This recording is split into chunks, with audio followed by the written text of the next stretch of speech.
jobs that I do, wouldn't I have jumped at that opportunity? Nothing would have stopped me from going to get that opportunity. John Jones don't make more money than me in a week. John Jones makes more money than me when he fights. And that's it.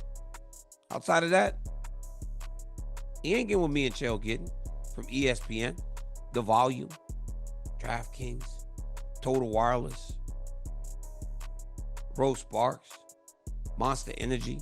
I mean, we over here eating. So that's just false.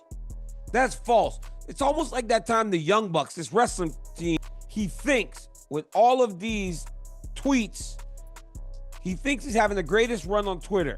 What's really happening is he's cooking his own legacy right now. He's making a mockery of his legacy. Show me a great champion. A great from Jordan, Brady, Lemieux, Ali, Gretzky. Show me someone who acted like this in their final chapter. Show me someone who refused to play it forward. In terms of playing it forward, I think he means go and fight the next guy. Daniel Cormier stirred the pot when he boldly claimed that Jon Jones isn't just postponing a fight with Tom Aspinall. He's walking away from the sport entirely. Tom Aspinall captured the interim heavyweight title back in November 2023, a move that set the stage for an anticipated unification bout with Jones. The MMA world waited in suspense, expecting the announcement of a clash that could determine the undisputed king of the heavyweight division. But as time dragged on, the excitement gave way to confusion. UFC President Dana White had publicly said Jones was on board with the fight, but Jones's posts on social media told a different story. Instead of showing enthusiasm, Jones hinted that he might relinquish the belt altogether. This raised questions and led Aspinall to express his irritation, even hinting that he may stop chasing the fight if it doesn't come to fruition soon. It's a conversation we've had many times now, the Tom Aspinall-Jon Jones fight. It's a bit different now, right? Because John's been tweeting a lot about the fact that he's told you his plans, he's ready to vacate the belt, and all the rest of it. He said he's ready to vacate the belt? He said he doesn't care if you strip him, he would vacate it. Crazy. Yeah, I've been busy. I haven't been keeping up with the gossip. He comes back. He's either back today or came back yesterday or whenever he's in Thailand. So he's home. We'll be home tonight, Tuesday. We'll figure this out. But if he doesn't fight Tom Aspinall and he does walk away, do you think he's ducked him? Tom Aspinall's the guy. He's the guy. Listen, if the guy wants to retire and doesn't want to fight, nothing you do. I didn't want Habib to retire. I thought DC should have stayed in it longer. So it's none of my business. I'll do what I can to make the fight if we can. If he's talking that crazy shit, I didn't realize that. Cormier didn't mince words when he addressed the issue. He said that being champion means stepping up when the time comes, especially when there's an opponent like Aspinall knocking at the door. From his point of view, Jones isn't acting like the fighter fans have come to know, someone who, historically, never turned away from a challenge. Cormier, who retired in 2020, firmly stated that if he were still active, this matchup would have already happened. To him, there's nothing more motivating than facing someone dangerous, and the fact that Jones seems uninterested just doesn't sit right. Jones will get to retire from fighting. But if he doesn't fight this guy, then that's just him quitting. There's one real fight for him, and he's not so old and washed up that he can't take it. So that's how I feel about that. We fought them all. I can tell you guys on good authority, if I was still fighting today and I was still the heavyweight champion and Tom Aspinall was the #1 contender, I would have already fought him. 1,000%. The mindset that I carried through my fight career, knowing how dangerous, it would have done nothing but excite me. To see someone standing across the octagon that could potentially beat me or knock my ass out. That would have made me train harder, smarter, and be more prepared than I ever could have been. That's what that would have done to me. What it's doing to Jon Jones is very disturbing, and it's very hard for me to understand, because in my mind, this guy's a fighter, because I've seen him do it time and time again. I don't know. It's very, very, it's a very weird situation going on with this Jones thing. The implications of this stalled matchup are resonating far and wide. Despite Jones's decorated legacy, Cormier believes that this isn't the behavior of a true champion. In his view, someone in Jones's position should be clearing up confusion by unifying the titles, not fueling more speculation. Cormier pointed out that if Jones were to defeat Aspinall, it would be yet another moment where he proves doubters wrong, a move that fits perfectly into the legacy he's built over the years. Yet what we're seeing now is the opposite. The right thing is to go fight this kid. And if you beat him, which is a real thing and a real likely scenario, you can then stick it to everybody like you've done on so many different occasions and tell them about it.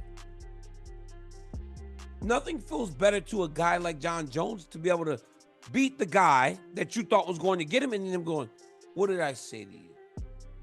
It's sweeter than any title or anything else you can give this man.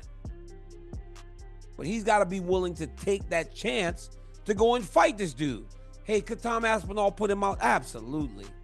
Tom Aspinall could put him out. He could shut his lights out. Because guess what? You can hit Jon Jones. He can be hit. But he's tough. And he has a great chin. He can be hit, though. And if he gets hit by that dude, a big guy like that who's fast, Tom could put him out right away. That's a real possibility. But there's also a possibility that Jones takes him deep into a fight that he's never, in a place where he's never been before, where Jones has lived. Jones has lived in those places, and he could drown Tom Aspinall. But we'll never know if this dude don't just fight or quit.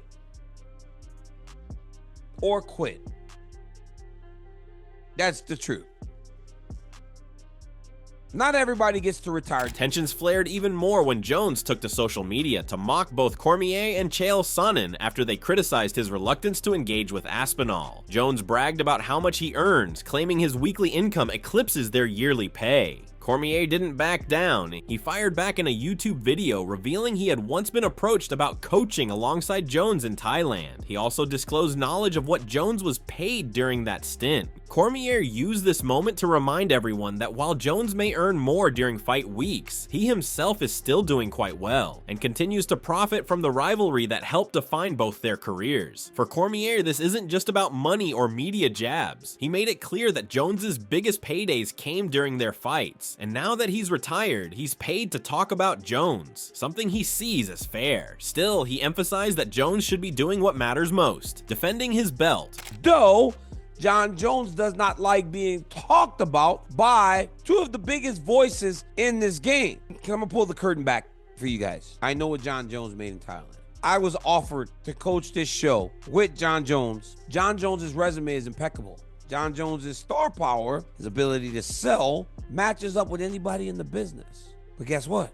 Daniel Cormier's resume matches up with anybody in the business. Chael Sonnen offered more insight, but this time from a financial perspective. According to him, Jones had asked for a staggering $12 million for the fight against Aspinall, and the UFC agreed. Sonnen revealed that this would be the highest payday in UFC history, eclipsing what stars like Brock Lesnar, Georges St. Pierre, and Ronda Rousey once commanded. Still, Jones hasn't made a clear move. Sonnen suggested that Jones might be stalling, not because he doesn't want the fight, but because he's either waiting for the right moment or looking for more leverage in negotiations. Allegedly, the number that Jon wanted, and I believe that to be $12 million. I got my own sources. I don't believe that Jon's turned it down. Even though Ariel's confirmed it, even though that's believed in our industry, I do not believe that Jon Jones got a phone call matching Jon Jones's demands and he said no. And I do not believe that Jon Jones would play that game of chicken. Moreover, I don't believe that if he did, we wouldn't have heard about it. If they believe it, if it's to the point that they're ready to move on, it's to the point when they're done trying is when they go book a different fight for Tom. On the other hand, Michael Bisping offered a more optimistic view. He proposed that the UFC might actually be keeping the announcement under wraps to build suspense. For a fight this significant, Bisping believes a well-planned promotional campaign could be in the works. Press tours, big announcements, and all the spectacle fans love. In his opinion, the current lull could be strategic, aimed at delivering a dramatic reveal when the time is right. Happen. He knew it was going to come,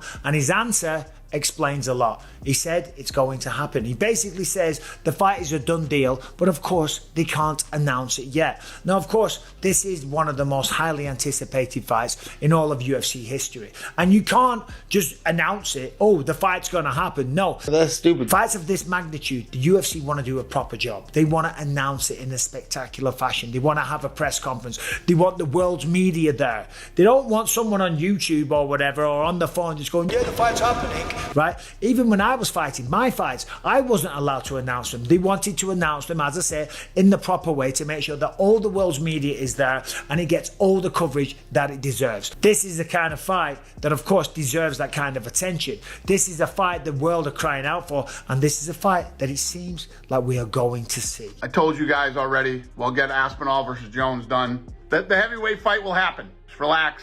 I'll announce that soon. But not everyone is content to wait and see. Robert Whittaker, another former champion, expressed his growing frustration with how the situation is dragging out. What started as an exciting matchup now feels exhausting to him. He's tired of the repeated interviews and endless social media chatter, and he's beginning to question whether Jones should still hold the belt if he isn't defending it. Whittaker originally supported Jones's right to recover and choose his timing, but at this point he feels the line has been crossed. Aspinall, one of the top talents in the division, is stuck waiting indefinitely, and Whittaker sees that as an unfair situation for a sport built on momentum and opportunity.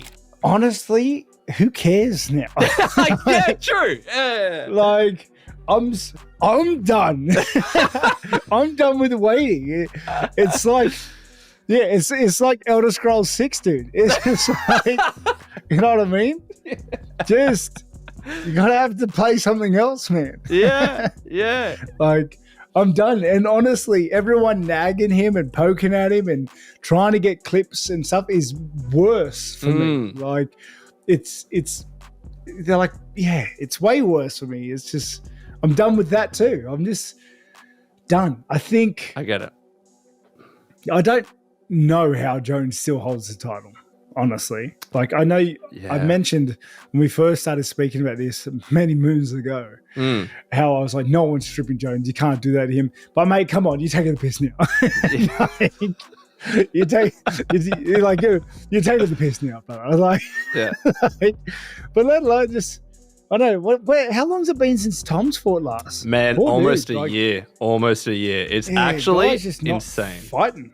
Gable Steveson also weighed in, giving credit to Aspinall as a worthy interim champion. Still, he believes Jones remains the true king of the division until someone beats him. Steveson applauded Aspinall's hunger to face the best, but cautioned against writing Jones off too soon. He reminded fans that Jones has been on top for nearly 2 decades, with victories over legends like Rua, Machida, Jackson, Evans, and Cormier. Steveson acknowledged that despite Jones's controversies, his resume is unmatched, and it's important to respect that history. I like Tom in the sense of Tom's a go-getter and he's trying to fight for what's right and trying to get the John Jones fight, and I applaud that. But until further notice, until John steps in the cage, I feel like we really can't say nothing. I mean, it's been, what, 20 years? 20 years he been on top. No one's done that. No one. So, and we're in a new generation of social media that kids haven't recognized John's past of being that great. So it bothers me because growing up, I'm watching UFC and I'm watching John take care of business when I'm 9 and 10 years old, 11 years old, and now we got a new generation of teenagers that are just like, oh, but we're gonna forget about John beating Shogun, we're gonna forget about John beating Machida, we're gonna forget about John beating Evans and Rampage and everybody else, and Cormier, Sonnen, Cormier twice. Oh, he pissed dirty, they say. Cormier's only losses are to the best guys in their weight class, like forever best guys. And so you can't discredit it. You can't.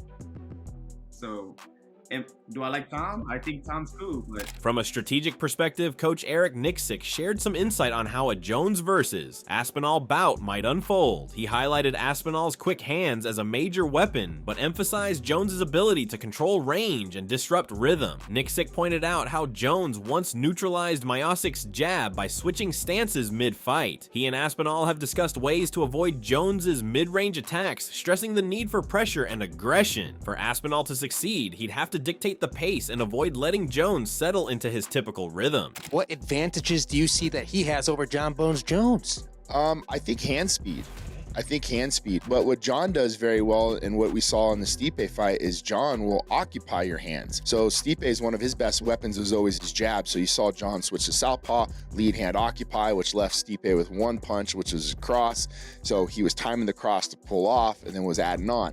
So I think when you break that fight down, I actually talked to Tom on Monday. We were kind of going back and forth a little bit on some of the game planning things. You can't be in that B range and just kind of get snake charmed by John. Let him grab your hands, let him dictate the pace, let him dictate the rhythm. You have to be hyper aggressive in those positions, and I think that's what Tom would have to do in that fight. Joe Rogan added fuel to the discussion by questioning whether Jones could physically dominate a fighter like Aspinall. He marveled at Aspinall's athleticism, calling him the fastest heavyweight he's ever seen, even faster than Francis Ngannou. Rogan believes Aspinall's explosive movement and precision could create real problems for Jones, who despite his greatness has never faced someone quite like him. But can he do that with a guy like Aspinall, who's a legit 255-pound natural who moves like he's 80 pounds lighter? He's a freak, man. Yeah. Aspinall's a freak. Like, I've seen a lot of heavyweight, even Francis, who's like the greatest, scariest power striker I've ever seen in the heavyweight division. No one's scarier than Francis. Francis does not move like Tom Aspinall. Tom Aspinall is significantly faster than every other heavyweight. That's a real problem. Cain Velasquez, once the most dominant force in the UFC heavyweight division, offered his perspective on the much-discussed potential clash between John Jones and Tom Aspinall. While he acknowledged the intrigue of the stylistic matchup and gave credit to Aspinall's sharpness and evolving skill set, Velasquez remained unconvinced that the British interim champ could actually topple Jones. He pointed out that Jones's deep experience and ability to make high-level adjustments under pressure give him a significant edge, especially when everything is on the line. In Velasquez's eyes, those intangible qualities, honed over years of facing elite opponents, would be the decisive factors. Obviously, it's the matchups. Like the matchups was what makes everything interesting.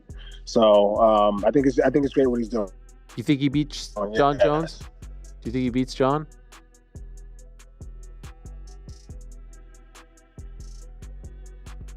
No, I don't think he does.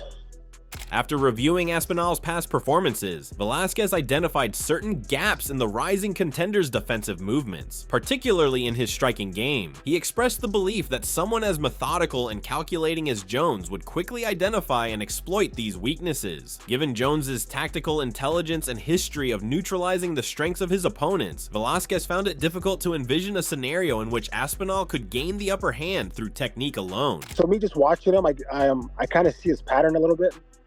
And his striking, the way he comes in and strikes, I think John sees it too. Okay. So I think with that, just because again, he studies, man. He does his homework. He's a master at this. He analyzes things. He studies you over and over again. I think just for that reason, he's going to know what to do. So I don't think he beats John, no.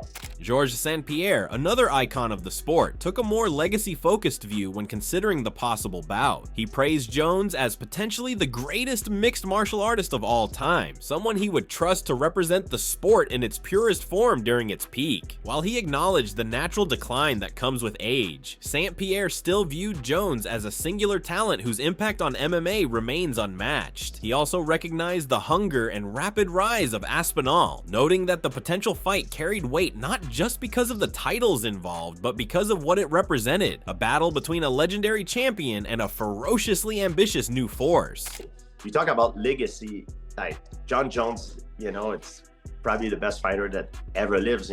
Talk about if I have to choose someone in his prime that I put in the Coliseum hand to hand, I think I would be John Jones. You know, it's hard to deny that. For St. Pierre, the decision ultimately rests on Jones's willingness to step back into the octagon. He urged the UFC to put together the kind of offer that would entice Jones to take the fight, seeing it as a crucial moment in the sport's ongoing evolution. A matchup like this, he argued, holds value not only for the fighters involved, but for the fans and the legacy of the heavyweight division itself. However, nobody beats time, and Tom Aspinall is on a hell of a run now. So it's to see how they get a match. You know, it's